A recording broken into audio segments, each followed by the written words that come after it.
inanclar dedin. Yəni sanki ateizmi də bir inanc kateqoriyasına saldın. İstərdim bu barədə yəni fikir bilim ki, yəni sən doğrudan ateizmi inanc olaraq görürsən? Əslində mən deyərdim ki, ateizm dinlərdən daha çox inancdır. Həqiqətən belədir. Və hətta mən İslamı şəxsən özüm inanc kateqoriyasından çıxardıram. İslam bilgi kateqoriyasındadır mənim üçün. Çünki İslamın o qədər fundamental əsasları var ki və heç bir sualsız cavabı yoxdur, cavabsız sualı yoxdur, üzr istəyirəm. Ona görə də mən hətta İslamı çıxardardım inanc kateqoriyasından, amma ateizm mənə görə dünyanın ən irrasional inancıdır.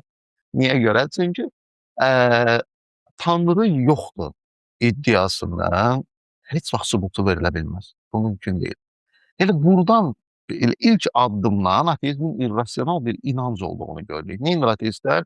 Dərhal cavab haqqını verirlər dindarlara. Deyirlər ki, yox, siz varlığını ispat edin, biz niyə yoxluğuna ispat verməliyik ki, siz varlığını ispat edin.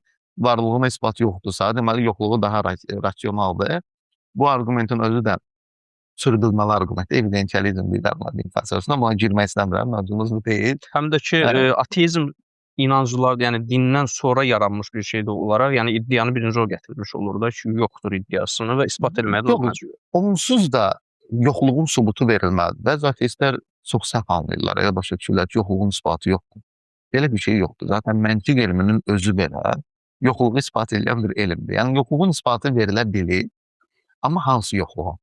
O şeyin varlığı mümkün deyil. Qeyri-mümkün.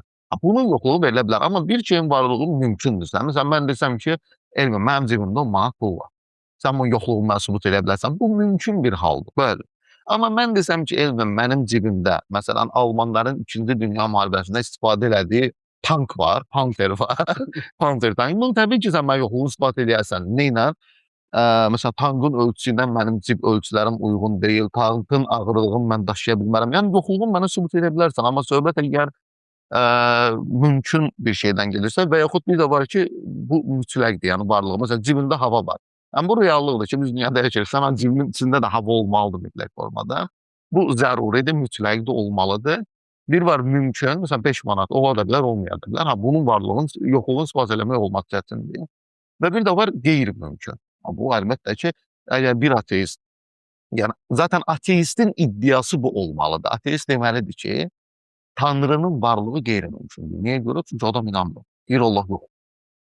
Qeyri-mümkün də deyirsə, bunu mütləq formada dəlilin verməlidir. Əgər vermirsə, tamamilə irrasional bir inancdır. Başqa bir şey deyil.